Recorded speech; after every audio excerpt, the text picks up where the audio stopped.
Y en este momento es sumamente importante tener conciencia a quiénes nos estamos enfrentando.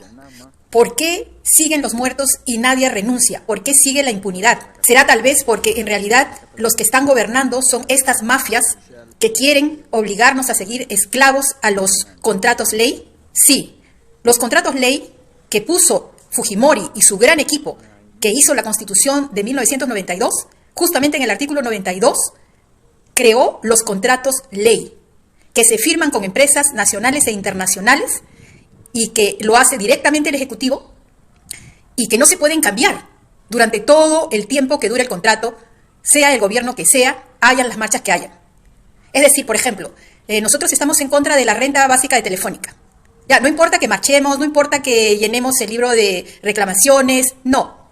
Y si le queremos hacer un juicio, tendríamos que esperar 20 o 30 años, porque la Telefónica va a llegar hasta la última instancia y decir que ha actuado dentro del marco legal, amparado en el artículo 92 de la Constitución. Y justamente han pasado 20 años de este bendito decreto, ¿no? De este bendito artículo, y el 2023 se va a tener que firmar nuevos contratos ley. Ahora entendemos por qué quieren las elecciones en el 2024.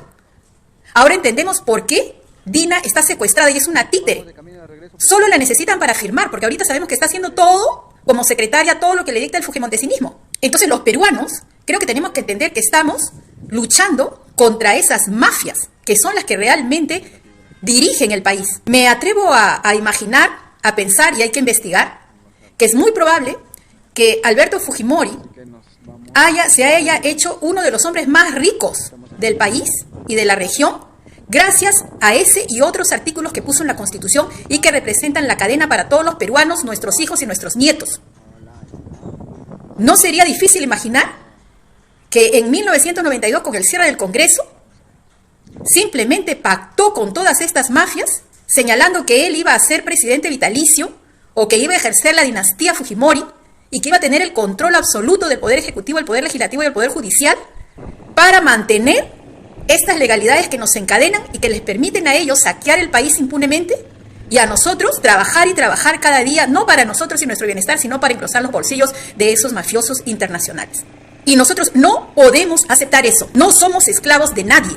No somos esclavos de Telefónica. No somos esclavos del gas de Camisea. Tenemos el gas y estamos obligados a pagar excesivo precio. Bueno, agradezcámosle a Fujimori y a ese bendito artículo 92 que puso en la Constitución, ¿no? En él está que sube y sube la luz.